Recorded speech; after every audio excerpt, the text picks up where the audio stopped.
Hi everybody, this is Dane Hansen at Jungie Lincoln Volvo Mazda. Just coming with a quick video on the CX-90. Wanted to kind of do like I did on the XC90 Volvo the other day. So we're going to do a quick walkthrough of the gauge cluster up here and the steering wheel controls. We're going to talk about the infotainment system, and then eventually I want to talk about the second and third rows. And lastly, because this is a plug-in hybrid, I want to talk about charging it and a little bit about the key. Notice the Mazda key looks a little bit like the Volvo key with all the buttons here on the side. So, starting up here in the gauge cluster, moving left to right, we have our power meter. This essentially replaces your tachometer or your rev gauge in a normal non-plug-in hybrid vehicle. So, when the white line right there drops into the charge zone, you're actually using your regenerative braking and recouping some electricity and charging the battery, which is displayed over here. This white bar up here at the top is basically a measure of how much power you're asking for from the electric motor. As you push the accelerator down, you'll notice this white line moves kind of up through this gauge here. Once you get over the white line, closer to the side that says power, the gasoline engine will kick on, and you will be using both hybrid or both gas and electric to move forward. Gives you extra power, but of course you're now burning fuel and electricity at the same time. Here in the middle, we've got our digital gauge cluster, really clean, easy to read. You can see obviously your digital speed in the middle, and then an analog gauge around the outside, which is a pretty cool look. Over here to the right, we have kind of an info display. So all the way to the right, you have your fuel gauge, pretty normal. On the left side, you have your battery gauge, and then you can see your range. So this has about 23 miles of electric range and about 90 miles of gasoline range at the moment. So, and I'm going to go into how to charge the vehicle here in a little bit. In the middle here, you can use this info button on the left side of the steering wheel to control this display here in the center. So I'm pressing the info button. You'll notice toggle once to the compass, once to off. Info, this is your like fuel economy. Obviously this is not showing 100% accurate. This car is brand new, only has 14 miles on it. Press it again, you can see a temperature for both the battery and for the engine. iActive Sense is Mazda, basically Mazda's suite of driver assist features, so your lane keep assist aid and other features like that. On the steering wheel here, we're going to start back here. These are your light controls and your blinker, pretty easy. Down for right and left.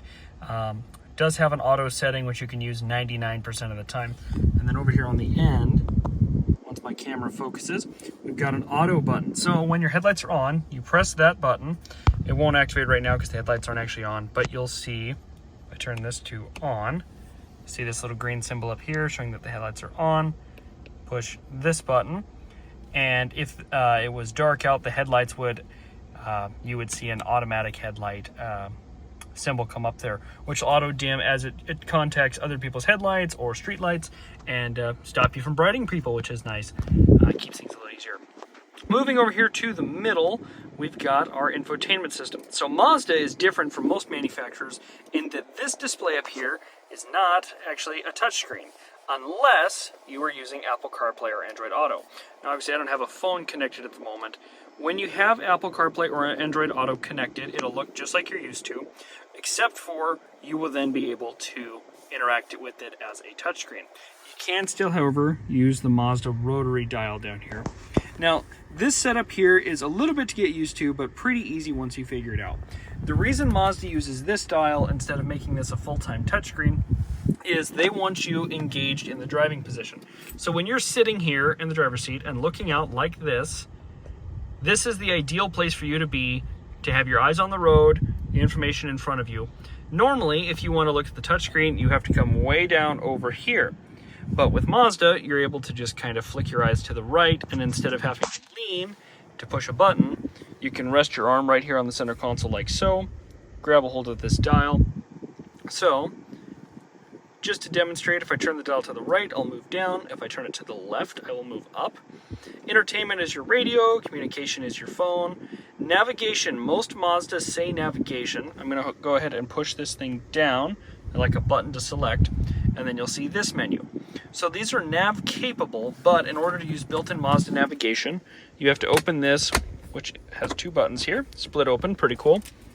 And there is a little spot right here that you are able to plug in the Mazda navigation SD card. It's plug and play, so you can get those through our parts department like we have here at Jungi Mazda, or order them online as well. Try and push that little cover back in. You also have 2 USB chargers in here and these nice little channels to run the cord so that you don't have to close the center console on the cord. It's kind of nicely designed. But that will allow you to use the Mazda navigation up here. Now, if I want to get out of this menu, there's a couple ways to do it. I could first of all push this arrow, which will take me back 1 screen. Or I could push this button over here, which is our home. This will always take you, once the camera focuses, this will always take you back to the menu we were originally at, showing you your information, entertainment, and so on. If I push it again while I'm on this menu, it'll turn this whole display into just a clock 1 more time, and it brings it all back. Now, another neat function about this dial here is it can actually be moved right and left and up and down like a joystick. So to demonstrate that, I'm going to act like we're going to Apple CarPlay, even though we don't have it connected. So I push the whole dial to the right. You'll notice it comes up, no connectable devices found. So, of course, you would pair your phone and then be able to use Apple CarPlay. Now, because I see this little arrow over here, I'm able to push this to the left again, take me back to the home menu. Pretty intuitive, a little bit easier to use as you get through. Because this is a plug-in hybrid, you've got more things you can set up, like a charge schedule. This lets you utilize off-peak hours with your electricity company to save, basically get cheaper electricity rates. Climate control timer, you can set it to precondition, so the car will be warmed or cooled when you get in it.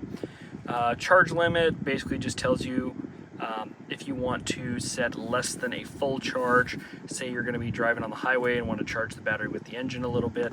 We'll talk about that. That's what this button right here is for. Allows you to run the engine to charge the battery. If you wanted to reduce that or try and prolong your battery life, you could do that as well. Some other settings in here. Regenerative braking, you can turn higher or lower. That will just affect how much the car slows you down on deceleration. EV priority mode basically puts the vehicle into electric only mode longer, or it prioritizes it more when you first start out. I can go a little bit deeper into all of these, but this is how you access all your settings. This gets much more intuitive the more you use it. On the right side, you'll notice this smaller dial. This is for our volume. You can see the volume gauge on the bottom there. Mazda has a very good sound system, even the stock sound system. And then you just turn right and left to turn up or down, push down to mute. You'll see it's muted up there. This button right here is to favorite different stations. Now, move the key out of here. Quick other thing, center console. This has a very nice finish to it. You can open this up, have access to your cup holders. And then this actually, despite being the preferred trim, still has a wireless charge pad up here, which is really cool. It's tucked up out of the way, but still somewhere you can kind of see it. Right underneath your climate controls. These are all very intuitive, obviously. So push this down for lower temperature, push this down for higher temperature. Auto will let the car decide to run the fans, heated steering or heated seats, sync, all pretty natural, fan up and down right there. And then you can turn the rear climate on or off. I'm going to go ahead and hop into the back of the car and do some more, do a separate video on that. Let me know if this is helpful or what else I can include, and I appreciate your time. This is Dane Hansen, Jungi of Cedar Rapids.